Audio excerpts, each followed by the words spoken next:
हाँ दोस्तों, कैसे हैं आप लोग। चलिए, तो आई होप आप लोगों की पढ़ाई अच्छी चल रही होगी।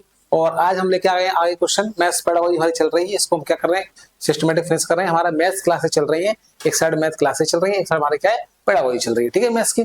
तो आज अगला क्वेश्चन लेके आ गए हैं। एक क्वेश्चन हमारा हो चुका था, इसके आगे क्वेश्चन देखते हैं। ठीक है, तो आगे क्वेश्चन देखते हैं क्या है। खेल विधि के जन्मदाता, the originator of the game method is, यानी बच्चों को खेल खेल में सीखना चाहिए। खेल विधि का उत्पादन किसने किया था, हमारे कौन है इनके जन्मदाता।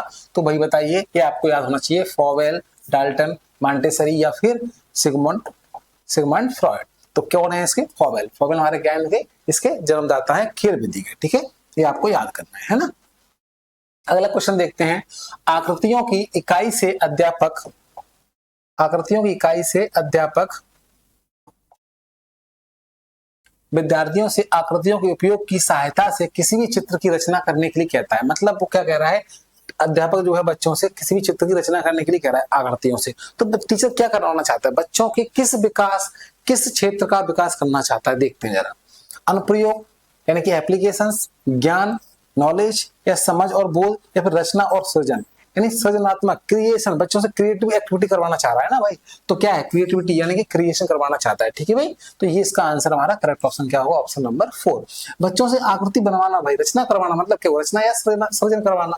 अगला क्वेश्चन है, गणित वह भाषा है जिससे परमेश्वर ने संपूर्ण जगत या ब्रह्मांड को लिख दिया है।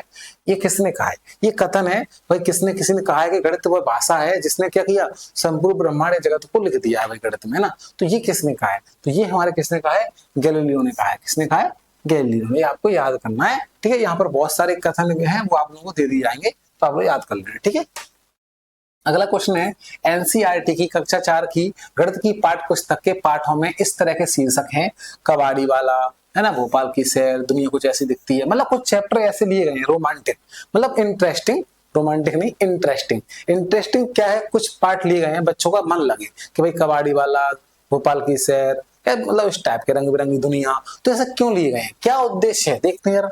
दैनिक जीवन से जोड़ते हुए उन्हें रोचक बनाने के लिए। बच्चों को क्या है, डेली वाले जो रूटीन हमारा होता है उससे कनेक्ट कर दो, बच्चों को क्या है, रोचक यानी इंटरेस्ट लगे बच्चों को। ठीक है, इंटरेस्टिंग। या कबाड़ बेचने और यात्रा करने के बारे में, या बच्चों से बताया बेटा कबाड़ कैसे बेचते हैं, यात्रा कैसे करते हैं, इसलिए तो लग नहीं रहा है, गलत है। पाठों में गणितीय विषय वस्तु का अनुमान लगाने के लिए, विद्यार्थियों को चुनौती देने के लिए, या फिर उन्हें अलग अलग समझाने के लिए।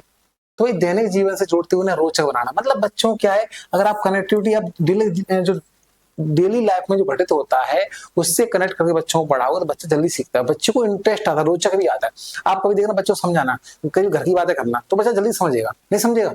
तो इसका आंसर ये बेस्ट रहेगा, to make them interesting by connecting with daily life.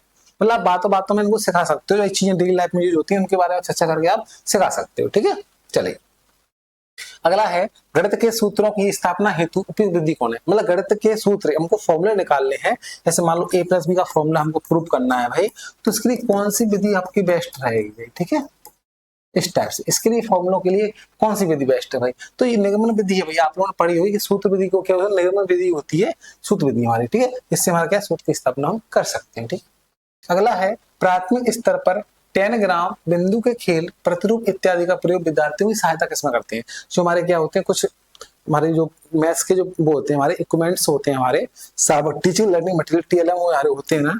Teaching learning material जो होता है उसमें हमारे कुछ होते हैं हेल्प करने के लिए, जैसे 10 ग्राम है, बिंदु का खेल है, प्रतिरूप है, इतनी बहुत सारी चीजें होती हैं। ठीक है, पैटर्न्स वगैरह होते हैं, ये किस टाइप से हेल्प करते हैं बच्चों को सीखने में, ये हमको बताना है। मूलभूत संक्रिया को समझने में, ठीक है, स्थानिक समझ की योग्यता वृद्धि के लिए, संख्याओं की तुलना का बोध विकसित करने में, या परिकलन कौशलों के संवर्धन में। आप इंग्लिश में पढ़ सकते हो, at the primary level the use of telegrams, point of games, patterns etcetera helps learn in options. Option चलिए देखते हैं।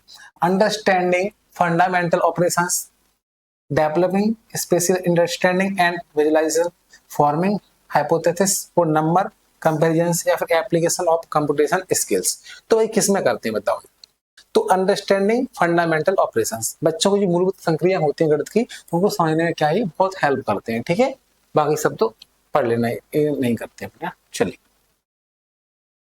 अगला देखते हैं, गणित में प्रश्न रखने का अर्थ क्या है। गणित में प्रश्न रखना क्या है भाई, विषय वस्तु में से प्रश्नों का सृजन करना, प्रश्नों को हल करने में असमर्थता, कक्षा में संदेह प्रस्तुत करना या प्रश्न हल करना। मतलब कहने का ये गणित में जो क्वेश्चन रख देते हैं बच्चों से, जाओ बेटा बच्चों सॉल्व करो, तो क्या है उसका रीजन है भाई, जो सवाल दिए रहते हैं उनको हल करने बच्चा क्यों भाई, या क्या हो, जो किताब पढ़ते हैं अपना आपने पढ़ा हुआ है, हम लोग बचपन में पढ़ते थे बच्चे, टीचर क्या बोलते थे, बेटा पूरा पाठ पढ़ो, पहले पाठ पढ़ लेते थे समझा, बोले अब एक काम करो क्वेश्चनों के आंसर छांटो, बोलते थे क्वेश्चनों के आंसर छांटो, मतलब सृजन करना है क्वेश्चनों का आंसर का ना भाई। तो यही हुआ ना, विषय वस्तु में से यानी किताब में से प्रश्नों का सृजन करना। ठीक है, क्लियर है, ये इसका मेन पर्पस होना चाहिए।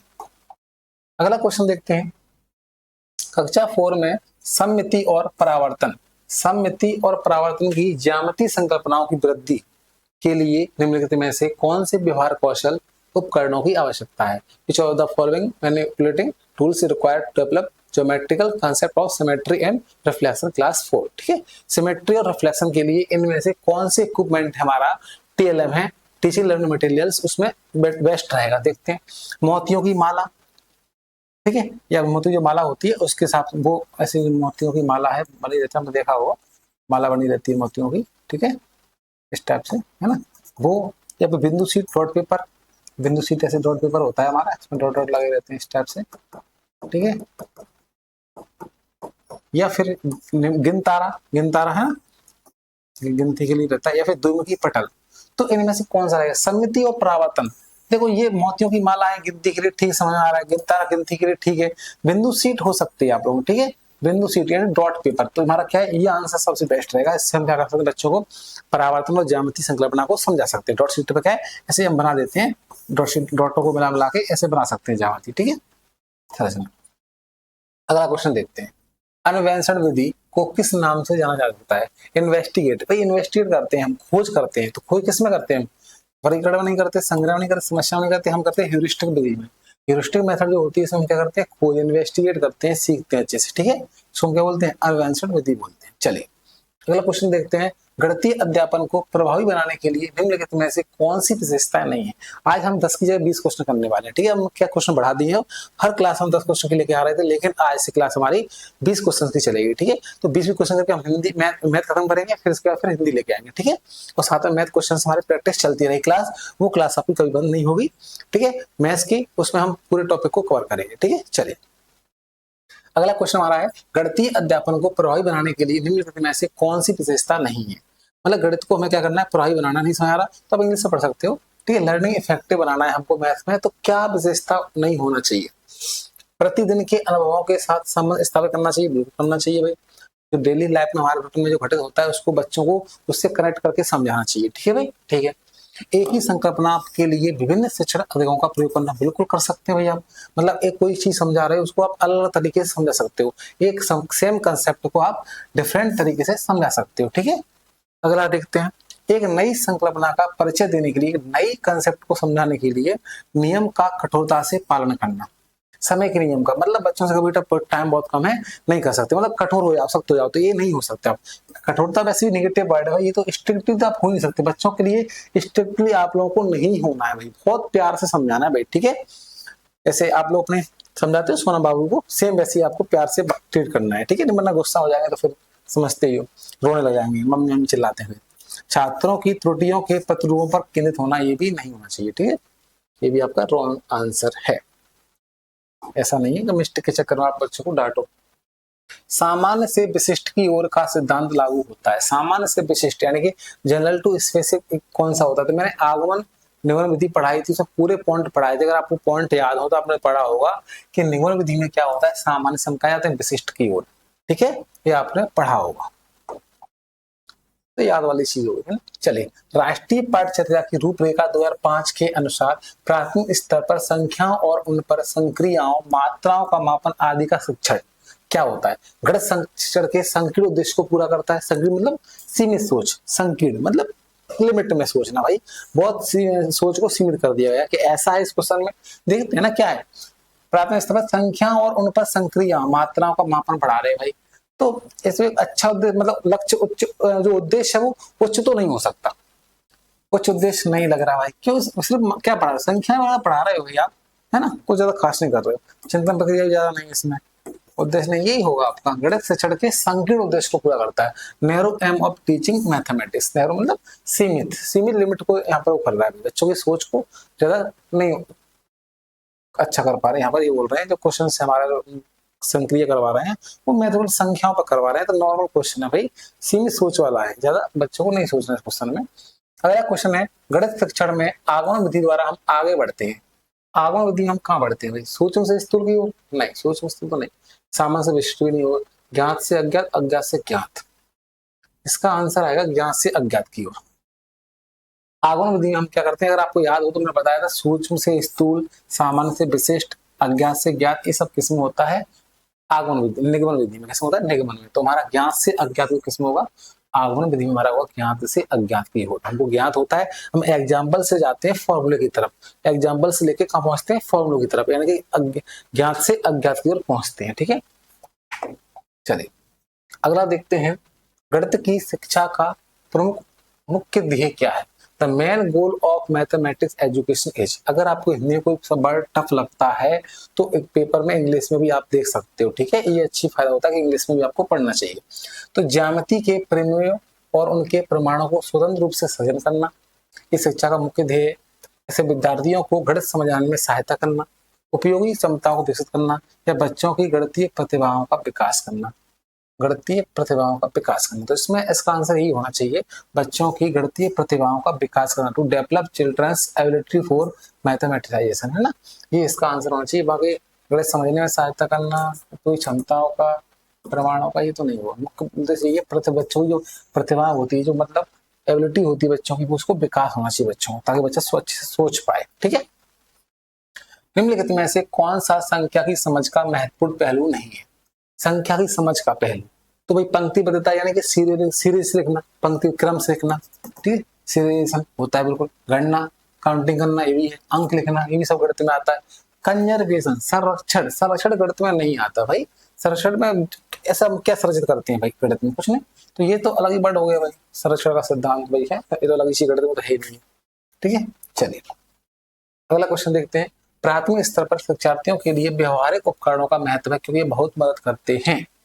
व्यवहारिक उपकरण जो हमारे होते हैं, जो डेली यूज वाले होते हैं, जो मैनिपुलेटिव टूल्स जो होते हैं, उनका बहुत मदद करते हैं। मैं गणित पढ़ने में क्या करते हैं, देखते हैं क्यों करते हैं। मानसिक और मौखिक परिकलन की गति बढ़ाने के लिए, परीक्षा में बेहतर प्रदर्शन के लिए, या परीक्षा तो नेगेटिव वर्ड है यार, मूल गणितीय संकल्पनाओं को समझने के लिए, या शब्दों में व्यक्त समस्याओं को हल करने के लिए। ऐसा नहीं है, मूल गणितीय संकल्पना सभी को ले लो ना भाई। अंडरस्टैंड बेसिक मैथमेटिक कॉन्सेप्ट, बच्चों को बेसिक मैथमेटिकल जो कॉन्सेप्ट है वो चीज समझ में आए, इसलिए हम क्या करते हैं, बच्चों को व्यवहारिक जो हमारा रोज का जो चीजें होती है उसको इसमें यूज में ले लेते हैं। ठीक है, इसका बेस्ट आंसर रहेगा। ठीक, समस्या शब्दों में व्यक्त समस्या को हल करना इतना थोड़ी होता है भाई, परीक्षा वाला तो होता ही नहीं है ना। मानसिक और मौखिक गति बढ़ाने के लिए ऐसा भी नहीं है। ठीक है, तो इसका आंसर सी हमारा बेस्ट आंसर है। आपको भाई क्या है, 4 में से 2 क्वेश्चन आपको ऑप्शन सही लगते हैं, लेकिन 2 ऑप्शन में भी आपको बेस्ट से बेस्ट छांटना है, यही है बस। अगर ऐसा करना सीख गए तो मतलब आप पेडागोजी को सॉल्व करना सीख गए। ठीक है, तो 2 ऑप्शन बचे, उसमें से आपको बेस्ट छांटना होता है। चलिए, शिक्षा की बैंकिंग मॉडल के लिए निम्नलिखित में से कौन सा सही नहीं है। यह विद्यार्थियों की जानकारी देता है, विद्यार्थियों को ज्ञान देता है, विद्यार्थियों में कौशल विकसित करता है, विद्यार्थियों को समझ देता है। तो विद्यार्थियों को जानकारी देता है, विद्यार्थियों को बैंकिंग मॉडल है जानकारी दे सकता है, मतलब प्रोवाइड्स स्टूडेंट विद इंफॉर्मेशन, बिल्कुल दे सकता है इंफॉर्मेशन। ठीक है, ज्ञान दे सकता है, मतलब नॉलेज दे सकता है, कौशल यानी कि स्किल्स डेवलप कर सकता है, लेकिन समझ नहीं, अंडरस्टैंडिंग नहीं दे सकता भाई। ये बच्चों को खुद ही समझना होता है, ये अंडरस्टैंडिंग क्या है बैंकिंग मॉडल नहीं देता है। इसका ऑप्शन हमारा क्या है, D is the correct answer. अगला क्वेश्चन हमारा है, आकृतियों के निम्नलिखित पहलुओं में से किसका प्राथमिक स्तर से कोई संबंध नहीं है। प्रतिरूप पैटर्न, कॉर्ड, समिति, चौपट, मतलब हम छोटे बच्चों को जब समझाते हैं, पढ़ाते हैं बहुत सारी चीजों को, तो क्या क्या चीजों से यहाँ पर इसमें कौन सी चीज ऑप्शन एक है जो इसका यूज अभी प्राथमिक स्तर पर नहीं होता है। तो देखो, पैटर्न यानी कि प्रतिरूप बच्चों को सिखाते हैं, पैटर्न बनाना, बेटा ना पैटर्न बनाओ, ऐसे बनाओ, कुछ भी सिखाते हैं। ठीक है, समझ आ गया। सममिति, ठीक है, सिमेट्रिक चीजें सिखाते हैं बेटा, देखो ये समोसा है, समोसा ट्रायंगल जैसा होता है, बच्चों आकृतियां सिखाना, ठीक है। चौपड़, बच्चों को चौपड़ खेलना सिखाते हैं, बच्चे चौपड़ खेलते हैं, कुछ चीजें सीखते हैं भाई, ठीक है। लेकिन जो कोण हो, बच्चों को प्राथमिक स्तर पर एंगल के बारे में आपको कुछ नहीं बताते, ठीक है, कभी नहीं पढ़ाते उसको भाई कि भाई एंगल है, यहाँ पर कोण है, कोण हम 6th क्लास, एंगल जो है वो 6th क्लास के बाद पहुंचते हैं, ठीक है। 5th क्लास तक प्राथमिक स्तर पर तो ये बिल्कुल भी नहीं होता, तो कोण हमारा क्या है, नहीं होगा इसको, है ना, कोई संबंध इससे नहीं है, ठीक है। चलिए आज का जो लास्ट क्वेश्चन है वो तो फिर, हाँ अभी तो क्वेश्चन और भी एक और, चलिए। वस्तुनिष्ठ परीक्षण की सर्वाधिक महत्वपूर्ण विशेषता कौन सी? विश्वसनीयता सभी है, वस्तुनिष्ठ परीक्षण हमारा जो होता है what is the most important feature of objective test, जो ऑब्जेक्टिव टेस्ट होता है, जो ऑब्जेक्टिव क्वेश्चन हमारे होते हैं जैसे चल रहे हैं जो आते हैं, उसमें सब होना चाहिए, विश्वसनीयता भी होती है, मतलब रिलायबल होते हैं क्वेश्चन, वैलिडिटी होती है, ऑब्जेक्टिव होते हैं, ये सब कुछ होता है, तो ये सभी सही है इसका, ठीक है, ऑप्शन हमारा सही है, ऑल ऑफ दीजिए। अगला क्वेश्चन देखो, आज का लास्ट पे करिए, देखते हैं सब क्या आंसर है, कमेंट में जरूर लिखो, अगर आपका कौन सा आंसर सही लग रहा है कमेंट में लिखो, नहीं आएगा तो उसका आंसर फिर हम करेक्ट आंसर हम बताएंगे, ठीक है।